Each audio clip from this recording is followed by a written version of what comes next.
Welcome back to Business Equity and Opportunities. Over the next 6 weeks, we're dedicating our Access to Capital segment to exploring what's ahead for business in 2026.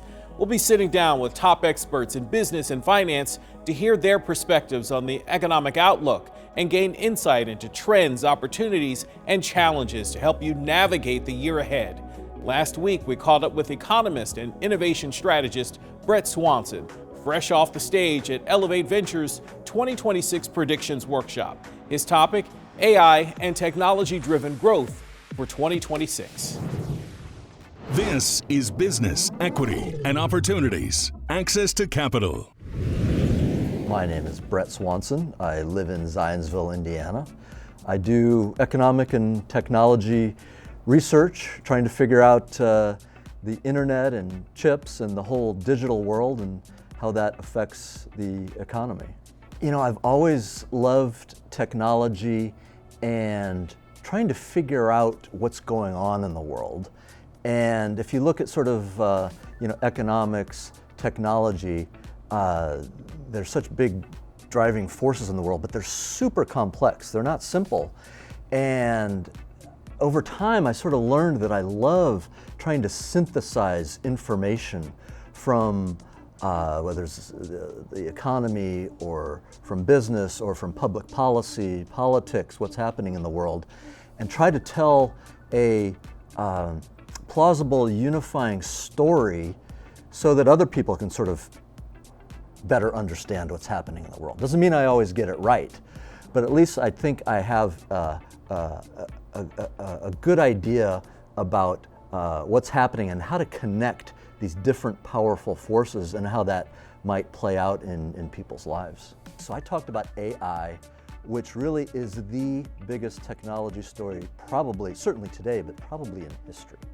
I gave one analogy to describe how big what's happening is.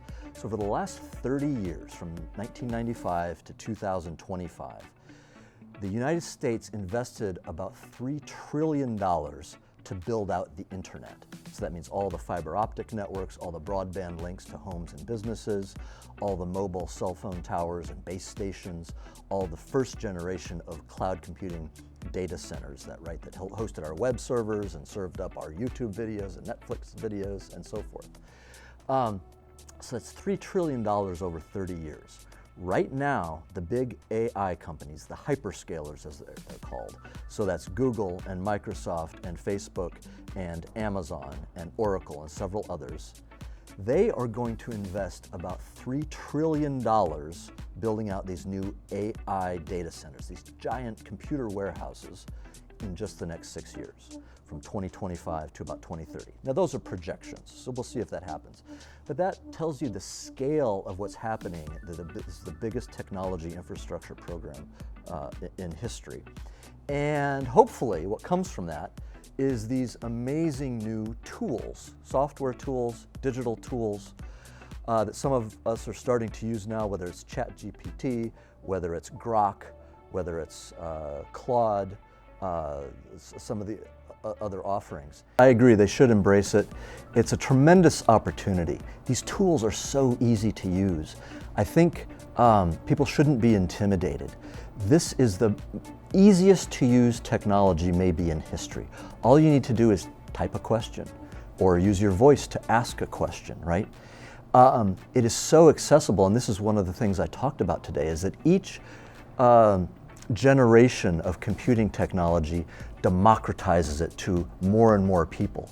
And AI, more than any other, even beyond our smartphones and apps, which are pretty easy for most of us to use, which most of us are comfortable with, AI is going to be even more comfortable. But I do think that some people are scared of it because it does sound so powerful, right? I think if you think of it more as just a conversational tool that has an amazing power behind it, the small businesses that use it right, it will give them tremendous leverage, right? It'll give them more power than they ever knew possible to do things themselves or with their teammates or in their small company. And so if you embrace it, if you take a little bit of risk, if you're not worried about it, I think it can allow you to do things you never thought possible. And we're already seeing it. Lots of educational companies, training companies, teaching people how to use this technology. You know, last year we used to call it prompt engineering, right? Which is still a thing, but to me that almost makes it sound too complex. It's not that complex. Just go in and start asking the computer for what you want. Ask it questions, and then you can go down, you can go as deep as you want, and it'll keep giving you answers. Maybe not always correct, but it's getting better so fast, and you'll find that it's such a force multiplier for what you want to do. But yes, there are tremendous opportunities if you are just getting into it, if you are a little bit skeptical or a little bit nervous or not sure of yourself. There are all sorts of resources out there for people that really want to help you get started. We're all sort of experimenting with it right now, or lots of us are anyway, finding the way we use it in our personal lives. Big companies are experimenting with pilot projects about how they're going to use it across their platforms. You know, small businesses, some of them are, you know, using it extensively, some not at all. I think you're going to see more and more people be comfortable using it. And then it just sort of becomes a cultural wave, right? Then it just sort of gets into our DNA the way, whether it was a smartphone or the web or the internet or the PC was before that. So I think 2026 might, in a way, be the year of maybe comfortability, right? Where we sort of say, okay, this is interesting, this is useful, it's not so scary.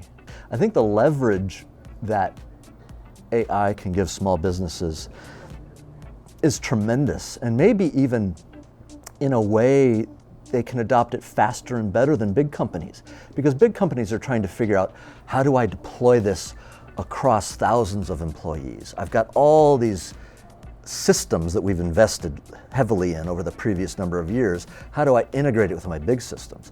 A small company doesn't have all those obstacles. It doesn't have so much complexity. It can, whether it's a proprietor or a small team, it can say, let's just start using this, right? And within weeks or months, they can have built a new little prototype. They can have built a new product. They can have improved a process that was just a hassle before, and now it's totally automated without having to buy an expensive new software package. So I think in a way, small businesses are sort of like the sweet spot for AI. You know, I get really excited about technologies that give people new tools, especially give regular people new tools. And that's why I think the sort of overarching history of technology, or of computing, is so important, right? First we had the mainframe and mini computers, then the PC, then we had the web, then we had the smartphone, and now we have AI. And at every juncture, it allows more people who may not have technical skills, degrees, etc. It gives them the power of creativity, no matter what you do in life, no matter what you're good at, whether you're an artist or an electrician or a writer or a lawyer or an accountant or a gardener, right? It gives people who have varied interests the ability to leverage their own talents, you know, sort of out into the world.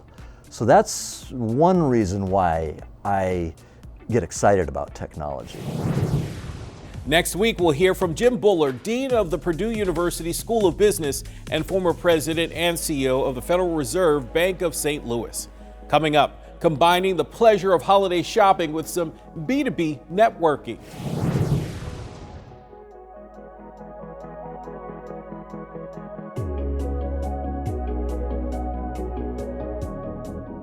At Circle City Broadcasting Entertainment, we are storytellers that inform, empower, and inspire. Whether you're getting started or celebrating success stories, we will work alongside you to create content that fits your needs. We take the time to gain insights and knowledge from your industry to tell your story, gaining national exposure with our partner, Circulus Digital Media. Contact us today to start telling your story.